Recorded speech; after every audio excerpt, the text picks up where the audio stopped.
Hello friends, നമസ്കാരം. നമ്മുടെ Kerala TV സീരിയലിലേക്ക് എല്ലാവർക്കും സ്വാഗതം. അങ്ങനെ നമ്മുടെ ഗോമതി അവിടെ ഇരുന്ന് ഭയങ്കര മീൻവെട്ടലും മകളോട് സംസാരവും കാര്യങ്ങളും ഒക്കെയാണ്. ഈ സമയത്താണ് അച്യുതനും അനന്തനും കൂടി വീട്ടിൽ നിന്ന് ഇറങ്ങി വരുന്ന ഏട്ടന്മാരെ പെങ്ങള് കണ്ടില്ല. കഷ്ടകാലം എന്ന് പറയാമല്ലോ. മീൻ വെട്ടിക്കൊണ്ടിരുന്ന ആ വെള്ളം ഏട്ടന്മാരുടെ ദേഹത്തേക്ക് ഒഴിച്ചു. അത് കണ്ടപ്പോഴേക്കും അപ്പുറം നിന്ന് ഭാര്യമാരും ഇന്ദിരാമയും ഒക്കെ ഞെട്ടി വിറച്ചിങ്ങനെ നിൽക്കുവാണ്. എന്തും സംഭവിക്കാം, എപ്പോൾ വേണമെങ്കിലും സംഭവിക്കാം എന്നുള്ളൊരു അവസ്ഥയിലേക്കായി കാര്യങ്ങൾ. ഒഴി കഴിഞ്ഞപ്പോഴത്തേക്കും ഇങ്ങനെ സ്തംഭിച്ചൊരു നിമിഷത്തേക്ക് നിന്നുപോയി നമ്മുടെ ഗോമതി. അതുപോലെ അവരാണെങ്കിൽ ഗോമതിയെ തന്നെ ഇങ്ങനെ തുറച്ചു നോക്കുന്നു.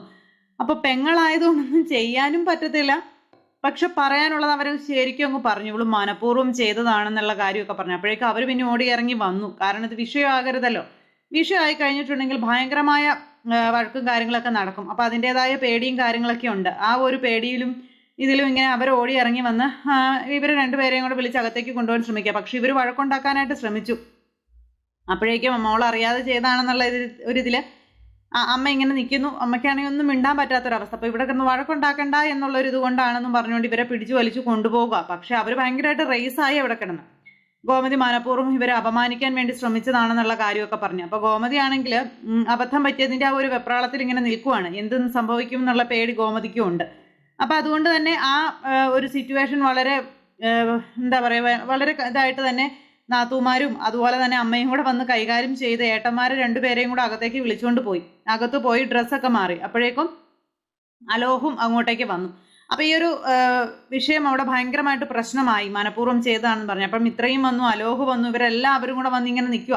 അപ്പൊ എന്താ കാര്യമെന്ന് അവർ ഒന്ന് ചോദിച്ചപ്പോഴേക്കും അവള് ഗോമതി എന്ന് പറയുന്നവള് മനഃപൂർവ്വം ഞങ്ങളുടെ ദേഹത്ത് മീൻവെള്ളം ഒഴിച്ചു, ഇതാണെന്നൊക്കെ പറഞ്ഞു. അങ്ങനെ പറയുമ്പം മനഃപൂർവ്വം ഒഴിച്ചതൊന്നും ആയിരിക്കില്ല, അറിയാതെ ഒഴിച്ചതായിരിക്കും എന്ന് അച്യുതനോട് ഭാര്യ പറഞ്ഞപ്പം നീയാണോടി തീരുമാനിക്കുന്നത് എന്ന് ചോദിച്ചുകൊണ്ട് ഭാര്യയോട് ചൂടാകുന്നു. പിന്നെ അവിടെ കിടന്ന് ഭയങ്കര ഇതായിട്ട് വഴക്കുണ്ടാക്കുമ്പോൾ അമ്മ പറഞ്ഞു ഇതിന്റെ പേരിൽ ഇനി വഴക്കിനൊന്നും പോകണ്ടെന്ന് പറഞ്ഞു.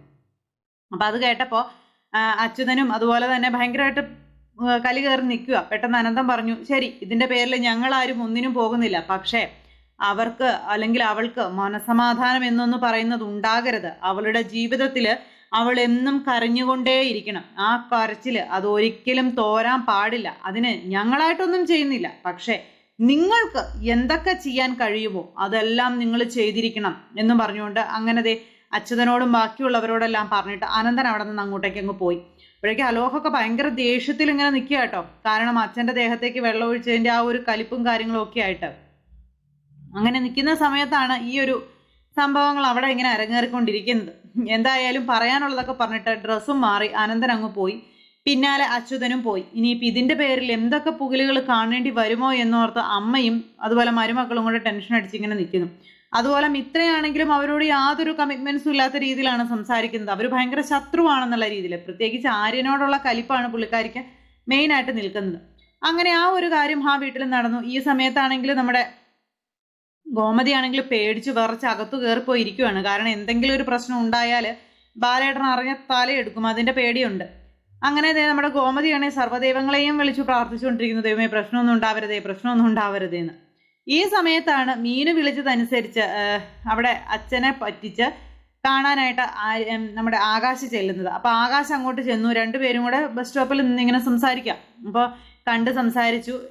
മീനുവിന് ഒത്തിരി സന്തോഷമായി. മീനുവിനെ യാത്ര അയക്കാനായിട്ട് ആകാശ് അങ്ങോട്ട് വന്നതുകൊണ്ട് അങ്ങനെ ഇവര് സംസാരിച്ചുകൊണ്ടിരിക്കുന്നു. ഈ സമയത്താണ് കാതുകുത്ത് ചടങ്ങിനും അതുപോലെ അനുവിനെ കൊണ്ട് വിടുകലും ഒക്കെ കഴിഞ്ഞിട്ട് നമ്മുടെ അച്ഛൻ അതുവഴി വരുന്നത്, ബാലേട്ടൻ്റെ അതുവഴി വരുന്നത്. അപ്പൊ ഇവര് തമ്മിൽ സംസാരിച്ചുകൊണ്ടിരിക്കുമ്പം അതിലതേ വരുന്നു നമ്മുടെ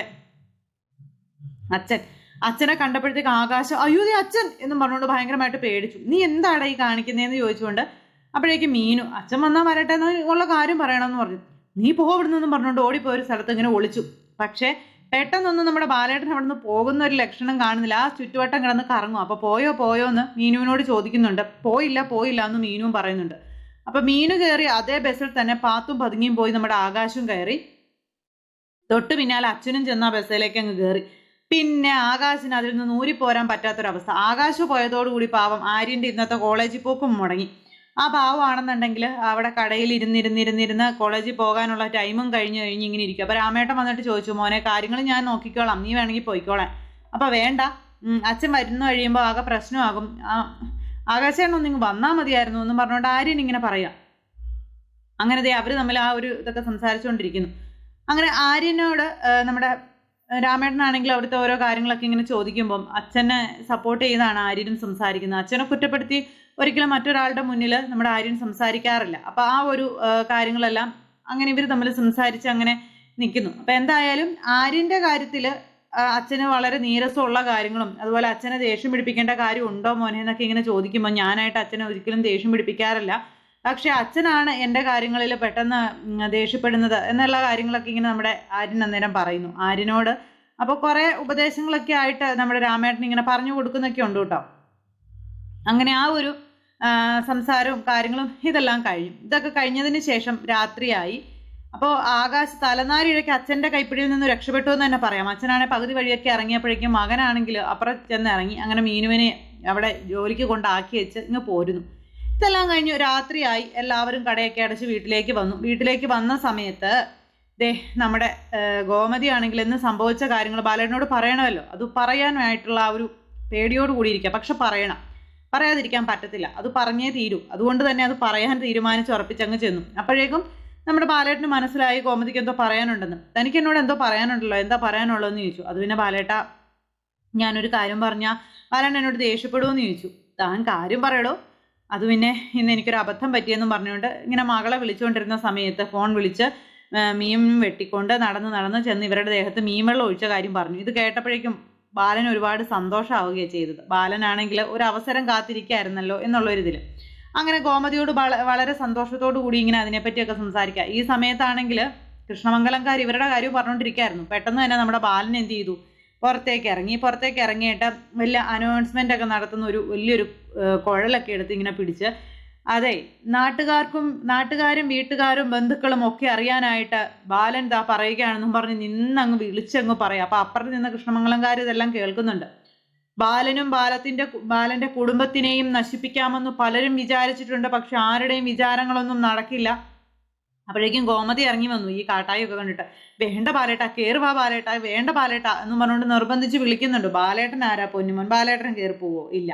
ബാലേട്ടനാണെങ്കിൽ അവിടെ കിടന്ന് ഇങ്ങനെ കിട്ടിയ അവസരം അങ്ങ് വേണ്ടുവോളം ആസ്വദിച്ചങ്ങ് കൈകാര്യം ചെയ്യുക. കാരണം വേറൊന്നുമല്ല, അവരെ മൊത്തത്തിൽ നാറ്റിക്കണം. ഇവർക്ക് അതായത് ബാലനും കുടുംബത്തിനും കൃഷ്ണമംഗലംകാരെ പേടിയില്ല എന്ന് വരുത്തി തീർക്കണം. അപ്പം അതിനു വേണ്ടിയിട്ടുള്ള പരിശ്രമങ്ങളാണ് പാവം നമ്മുടെ ബാലൻ നടത്തുന്നത്. അങ്ങനെ ബാലനാണെങ്കിൽ ആ ഒരു വലിയ കോളാമ്പി പോലത്തെ ഒരു ഇതിൽ വെച്ച് ഇങ്ങനെ ഭയങ്കരമായിട്ട് ശബ്ദത്തിൽ തനിക്ക് ആരെയും പേടിയില്ല, തൻ്റെ കുടുംബത്തിലുള്ളവർക്ക് ആരെയും പേടിയില്ല, അങ്ങനെ പേടിക്കുന്നു എന്ന് ആരും തെറ്റിദ്ധരിക്കരുത്, ഇതൊക്കെ പറഞ്ഞ് അങ്ങനെ സംസാരിക്കുന്നു. ഇതൊക്കെ കേട്ട് കൃഷ്ണമംഗലംകാരാണെങ്കിൽ കലി കയറി ഇങ്ങനെ നിൽക്കുന്നു. അപ്പം അങ്ങനെ രസകരമായ ഒരു രീതിയിലൊക്കെയുള്ള കഥയും കാര്യങ്ങളും ഒക്കെ ആയിട്ടാണ് നാളത്തെ നമ്മുടെ അധ്യായം വരുന്നത്. അപ്പോൾ ആരും തന്നെ മിസ് ചെയ്ത് കളയരുത്, എല്ലാവരും കാണണം. എല്ലാവർക്കും